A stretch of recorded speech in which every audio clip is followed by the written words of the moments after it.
பெரியாரை பிழையாமை என்னும் தலைப்பின் கீழ் 10 குறளை பார்ப்போம். ஆற்றுவார் ஆற்றல் இகழாமை போற்றுவார் போற்றலுள் எல்லாம் தலை. ஒரு செயலை செய்து முடிக்க வல்லவரின் ஆற்றலை இகழாது இருந்தால் அதுவே தம்மை காத்திடும் காவல்கள் அனைத்தையும் விட சிறந்த காவலாக அமையும். பெரியாரை பேணா தொழுகிற் பெரியாரார் பேரா இடும்பை தரும். பெரியோர்களை மதிக்காமல் நடந்து கொண்டால் நீங்காத பெரும் துன்பத்தை அடைய நேரிடும். கெடல் வேண்டிற் கேளாது செய்க அடல் வேண்டின் ஆற்று பவர்கண் இழுக்கு. ஒருவன் தன்னைத்தானே கெடுத்து கொள்ள விரும்பினால் பகையை நினைத்த மாத்திரத்தில் அழிக்கக்கூடிய ஆற்றலுடையவர்களை யார் பேச்சையும் கேட்காமலே இழித்துப் பேசலாம். கூற்றத்தை கையால் விழித்தற்றால் ஆற்றுவார் காற்றாதார் இன்னா செயல்.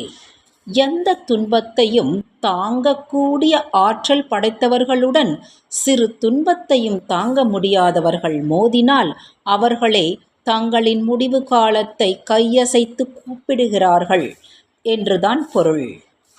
யாண்டு சென்று யாண்டும் உளராகார் வெந்துபின் வேந்து செறப்பட்டவர். மிக்க வலிமை பொருந்திய அரசின் கோபத்திற்கு ஆளானவர்கள் தப்பித்து எங்கே சென்றாலும் அங்கு அவர்களால் உயிர் வாழ முடியாது. எரியார் சுடப்படினும் உய்வுண்டாம் உய்யார் பெரியார் பிழைந்தொழுகு வார். நெருப்பு சூழ்ந்த சுட்டாலும் கூட ஒருவர் பிழைத்து கொள்ள முடியும். ஆனால் ஆற்றல் மிகுந்த பெரியோரிடம் தவறிழைப்போர் தப்பி பிழைப்பது முடியாது. வகை மாண்ட வாழ்க்கையும் வான் பொருளும் என்னாம் தகை மாண்ட தக்கார் செறின். பெருஞ்செல்வம் குவித்து கொண்டு என்னதான் வகைவகையான வாழ்க்கை சுகங்களை அனுபவித்தாலும் தகுதி வாய்ந்த பெரியோரின் கோபத்துக்கு முன்னால் அவை அனைத்தும் பயனற்று போகும்.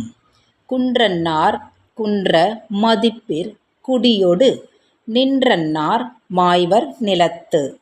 மலை போன்றவர்களின் பெருமையை குலைப்பதற்கு நினைப்பவர்கள் நிலைத்த பெரும் செல்வமுடையவர்களாக இருப்பினும் அடியோடு அழிந்து போய்விடுவார்கள். ஏந்திய கொள்கையார் சீரின் இடைமுறிந்து வேந்தனும் வேந்து கெடும்.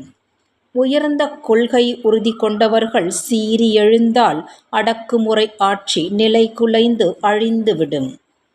இறந்தமைந்த சார்புடையார் ஆயினும் உய்யார் சிறந்தமைந்த சீரார் செறின்.